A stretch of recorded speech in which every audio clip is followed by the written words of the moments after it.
we remember a towering figure in Nigerian history, Chukwuemeka Odumegwu Ojukwu. On the occasion of his 92nd posthumous birthday, born on November 4th, 1933, Ojukwu served as the president of the breakaway Republic of Biafra from 1967 to 1970 during Nigeria's devastating civil war that claimed millions of lives.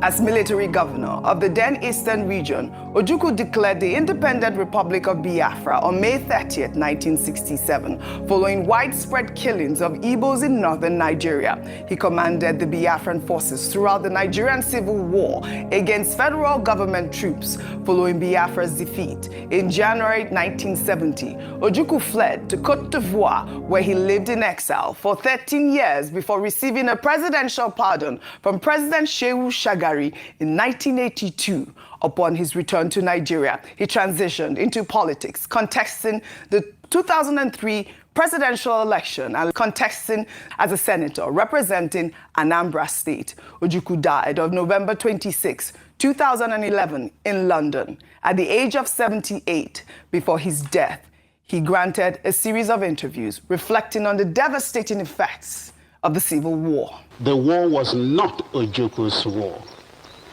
I happened on the Igbo situation at the time of the conflict. I did my duty to the best of my ability, and I am glad that Nigerians generally recognize this fact. One man could not have held the entire Nigeria and her allies for 3 years. The Igbo people felt threatened. So a lot of people will say, but you were leading the first one. Yes, I led the first one. And I will say to everyone, I led proudly the first one. I don't think a second one is necessary. We should have learned from that first one. Otherwise, the dead would have been to no avail. It would all have been in vain. Happy birthday, Ojukwu. There he says he does not think another war is necessary. Former governor of Anambra State, Peter Obi, captured the essence of Ojukwu's legacy in a post on X. He wrote, Ojukwu was more than a figure in our history. He embodied courage, intellect, dignity, and firm conviction. His life reminds us that leadership is not merely a position. It is a calling, a burden, and at times a test of one's deepest values.